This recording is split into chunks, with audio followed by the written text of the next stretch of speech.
church. The reason why they don't have room for you in the end, because your gifts ain't for the end. You got to be prepared to do life outside the box and give God some praise for it. All over this building, bless the name of the Lord.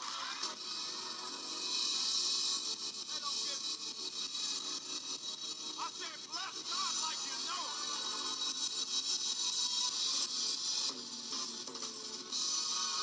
Stand to your feet real quick. Stand to your feet real quick. I'm talking to somebody in here.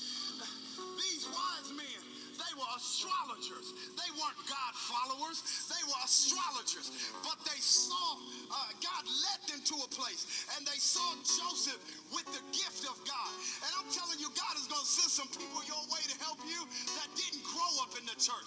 They're not even going to be of your faith. They're not going to understand why. But they're going to bless you anyhow. Because there's a star over you that's pointing you out and making you different. And watch what they did. They brought him gold, frankincense, and myrrh. Now, the gold, frankincense, and myrrh became the tool that financed them when they went back into Egypt. I want God to bless me so good that even folk that ain't in my faith will start to fund what I believe God wants to do in the kingdom of God.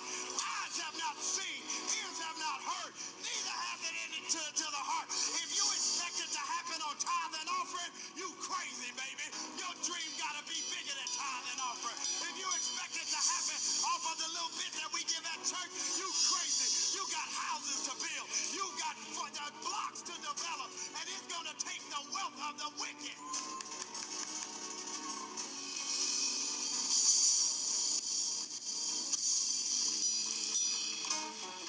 Grab your neighbor's hand real quick. I want to pray for you.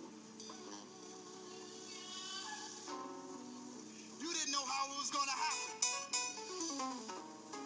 But while Joseph was at home trying to figure out a way of life for his family, God was preparing somebody 500 miles away.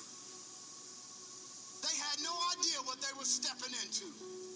They were just following the star. And they get to the place where Jesus was. And they bless him with gold, with frankincense and myrrh. And I'm going to tell you this. They blessed him real good too. Because the historians say that astrologers, wise men, magi, they traveled in packs of 12 in general. They didn't just show up 3 like the nativity scene. So the nativity say 3 gifts, so there must have been 3 people. They showed up in packs of 12. And in likelihood, they loaded up their camels. And they loaded up their donkeys. And they came to the place where Jesus was, where the gift was. And they bowed and they honored God for the gift. And they put gold, frankincense, and myrrh into the house that carried the gift. And when heartache came, when difficulty came, they packed up and they left, and they did a fine job surviving in Egypt for a season. Why? Because of the gold, the frankincense, and the myrrh. This is what God thinks of people that are protecting and moving and operating in their stuff. That for every vision, he's going to provide the provision. And you gotta break this mentality that everybody, that oh, I can't sell my product at churches. And that the church are the only people that's gonna buy my hats. You better think bigger than that. I'm gonna go from church to church, see if they'll get my book. You better think bigger than that. I'm gonna do a talk show for the church. You better think bigger than that. I don't want to hear another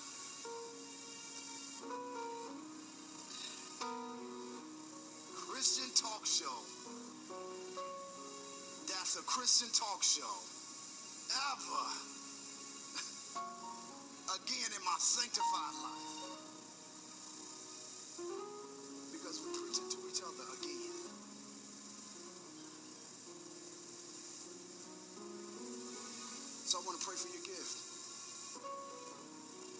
talking to a bunch of Josephs in this room right now. We know the story of Jesus. We know that he was raised well, and the Lord blessed him. And watch this. And eventually, as the child grew, when Herod died, when the enemies died, God brought him back to their homeland so that the prophecy could be written that out of Egypt a voice came. I need you to see how God works, how strategically God works. You don't ever have to worry about the church getting your stuff, because we're going to take your stuff when we see other people digging your stuff. You realize in the book of Romans, the Bible said that the only reason that the Jews will come to the faith is because the Gentiles will provoke their jealousy.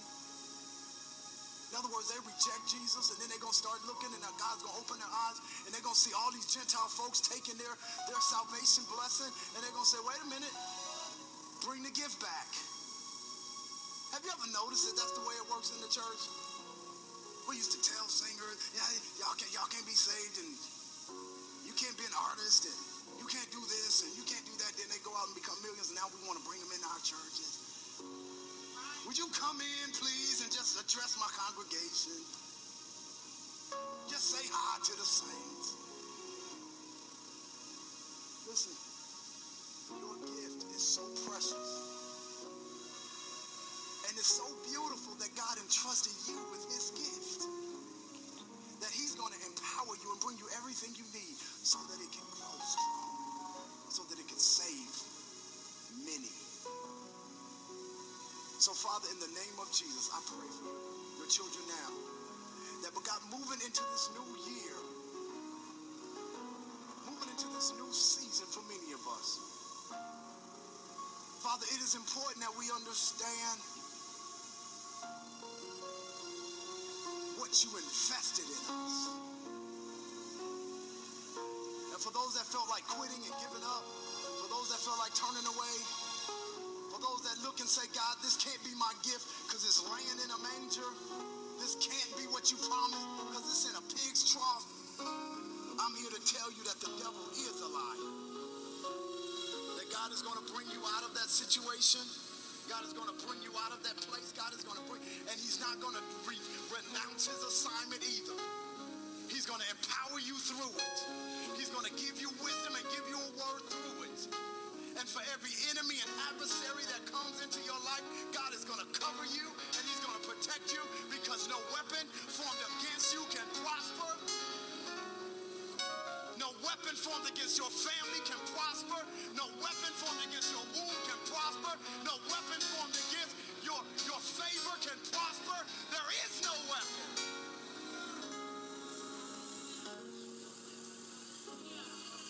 God says, I'm covering it, I'm covering it, I'm covering it.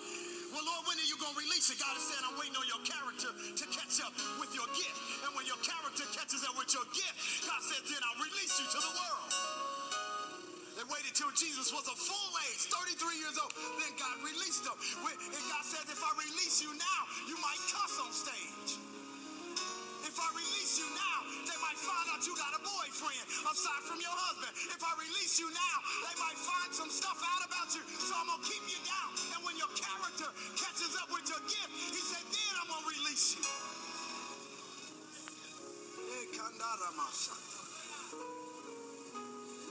So God, move quickly on your people now. Move on us, sweep us. Father, sweep us. Moving into this new year, sweep your people. Push us forward. Challenge us like you've never challenged us before. At times in 2010, we thought that you were against us. We thought that you weren't working for us. But God, you've proven your hand again. And at the end of 2010, we are excited about moving into 2011. God, eyes have not seen what you're doing in the life of your believers. Ears have not heard what you're doing in the life of your believers. Father, I pray that you move now, that you move quickly, that you move succinctly, that you move with clarity, so that the world might know that through you we can be delivered and be saved and be made whole. And it is in the name of Jesus that I pray. I wish I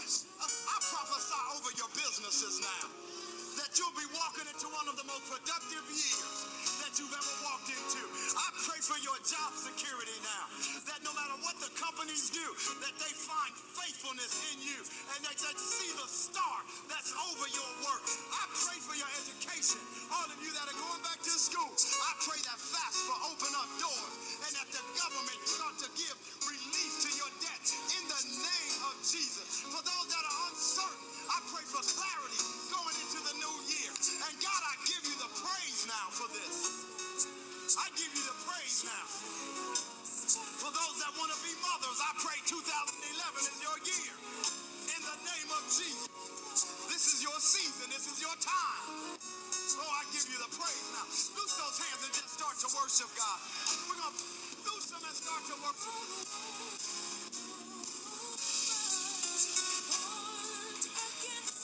Touch somebody and say, I see increase. I see increase. I see increase. I see increase over everything that you put your hands on. I see increase. Yes. I see increase. Increase in faith. Increase in notoriety. Increase in influence. Increase. I see increase.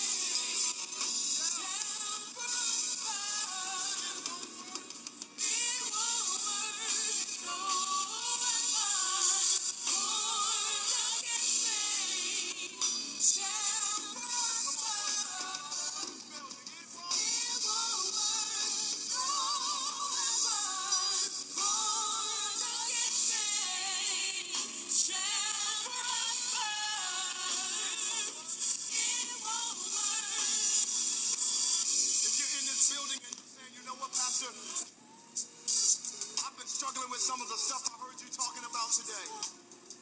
I've been challenged with bringing a magnificent gift. I've been challenged with raising a magnificent gift in improbable circumstances. I've been charged with believing God when everything around me looks crazy. It doesn't fit what I always heard. And yet, God is not releasing you from the assignment. If you're saying, I need to be encouraged, I need help with that, I want you to come out of your seat and come down to the front. I want to touch and agree with you right now. Don't wait, don't wait, don't wait. That's it. That's it. I've got a vision, and I don't know how it's going to happen. I don't know how it's going to come to pass.